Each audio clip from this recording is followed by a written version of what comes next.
Well, this is a game I actually had for quite a while without my knowledge. In case you couldn't tell, today I'll be taking a look at what was once an obscure Genesis game, which now somehow has a cult following for some reason. But without further ado, this is my review of Ecco the Dolphin.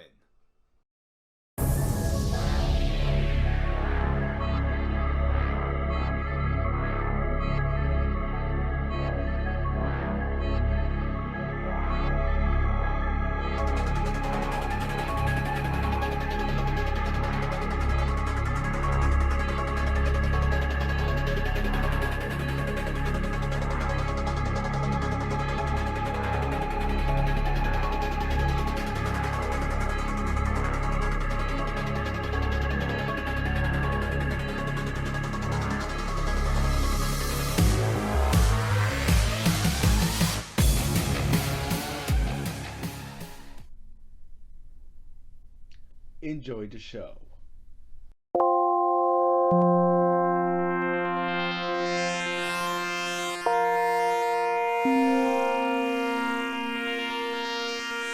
Hello everyone and welcome back to a brand new review. Today I'll be taking a look at Ecco the Dolphin for the Sega Genesis.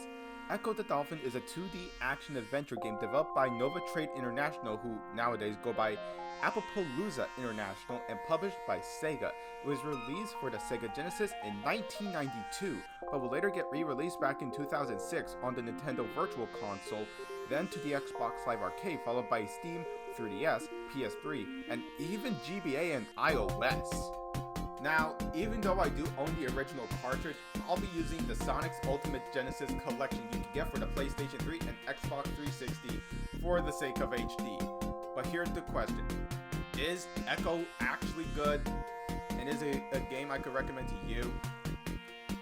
Let's find out. So Ecco opens up with the titular character, Ecco the Dolphin, swimming with his pod in their home bay.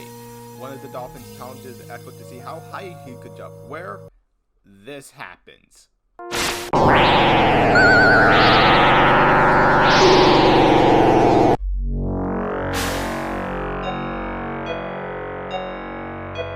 Yeah, I actually feel kind of bad for the kids who grew up playing this game and getting terrified by this part. I mean, we went from swimming with our pod to now being all alone in the bay. This, not gonna lie, kinda creeps me out a bit. Is it because the deeper you go, the darker the ocean gets? Maybe. Is it because of all the enemies trying to gang rape Ecco? Possibly. Or is it because of the soundtrack? All of the above is my answer. I'm not kidding. Until this game, I had never been terrified of any horror game in the slightest. Not even the likes of the Outlast games gave me the creeps. But this fucking game somehow managed to do so. I'm not kidding here. This game is the living definition of fucking with a human's primal fear of the unknown. What Five Nights at Freddy's 4 failed at, this game succeeded at. Let's get back to that plot real quick. We bump into an orca whale and he tells us to go to the Arctic and talk to Big Blue, who is an ancient as fuck blue whale, revered by marine life for his age and his wisdom. We meet up with Big Blue and he tells us that these storms happen every 500 years, and later tells us to talk to something called the asteroid, which is said to be the oldest thing on Earth. Bit of a fun fact, there are actual asteroid crystals you can find online. It's a type of gemstone that is said to channel the forces of nature, and thus makes the perfect stone to work with when you want to strengthen your control in connection with the element. Now, whether that part is true or not, I'll leave that up to you. With the plot, we go to the asteroid and it can't even help us since its body is missing an orb, so the discount DNA strand tells Ecco to go to the sunken ruins of Atlantis and use its time machine, which is said to have been left behind by the Atlanteans, to retrieve the missing orb. The fuck? What now? Same here, Sypha. Seriously? Now we're throwing time travel into a game where it's about a dolphin trying to find its missing pod? Seriously, what the fuck? It's bad enough that I already know 2 games that already fuck up with the rules of time travel. Now here's this 1992 Genesis game playing with the concept of time travel. Let's just see how long it'll take for this game to fuck with the rules. When we get to Atlantis, we learn about an alien race called the Vortex, who, every 500 years, use their technology to harvest water from the Earth. With the asteroid situation, we get the orb and are sent back to the present, Once there, the present asteroid gives Echo an upgraded sonar, which is now fatal to everything. We then take the fight to the Vortex aliens themselves, and after defeating the Vortex Queen, she spits out Echo's pod, and the Dolphins make their collective escape back to Earth, ending Ecco the Dolphin. So that was the story of Ecco, and while it started out as a simple rescue your pod plot, it just went off the rails when the game decided to toss in time travel halfway through. But it didn't fuck with the rules too much, so it gets a pass. But with the story out of the way, let's move on to gameplay. Gameplay of Ecco has us in control of the titular character Ecco himself, and the name of the game is swim, charge, shoot your sonar, get game fucked by enemies, and die. In all honesty, this might be the hardest Genesis game I have ever played, and according to the creator Ed Annunziata stated the following: I was paranoid about game rentals and kids beating the game over a weekend, so I made it hard on purpose. I'm not kidding either. Go to his Twitter or go to the Wikipedia article about the game and you'll find it. But let me get this straight. So you were so paranoid about kids beating the game over the course of a weekend, so you made it so ball-busting hard that any kid who were to play it would strangle themselves over a weekend to beat this fucking game!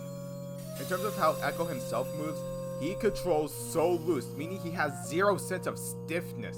I'm not asking for old school NES Castlevania levels of stiffness, but make Ecco have some kind of stiffness like Simon Belmont in Super Castlevania 4, so we won't kamikaze Ecco into spikes, sharks, or get raped by tentacles.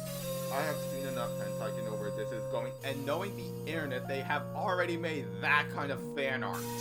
Overall, gameplay is meh. Now visually, I say it's okay.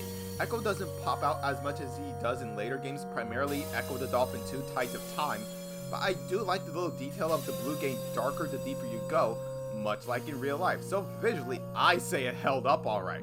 OST though, I mean the only ones I can remember are the Lagoon Theme and the title theme, mostly because of how fucking creepy it is in the Lagoon Theme's case. I mean, it makes sense given how little information about the ocean we have in real life. I mean, seriously, who the hell knows is lurking under the sea? Let's just hope there's no fucking kraken, and thank God there's not one in this game, otherwise I would have just shit myself out of fear. So, let's recap. I think the story, while stupid, is okay. Gameplay, it's meh. Same goes for the visuals. And OST, it's forgettable.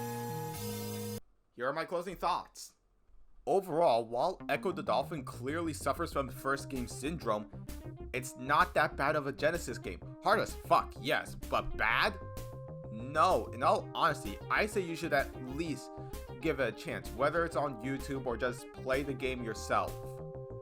So in general, I give Ecco the Dolphin my score of a 7 out of 10. Well, as always, I'm curious about what you all think. What do you think of Ecco the Dolphin? Do you like it, and would you recommend it to a friend? Leave your answers and more down in the comments. Give this video a like if you enjoyed it, and while you're here, subscribe to the channel and turn on the bell to be notified whenever I make a new video. As always, my social media links are down below. Also, after this review, I'm heading back into territory that I've already ventured into. So join me next time when I revisit the Castlevania timeline. As always, take care everybody. Bury the light deep within.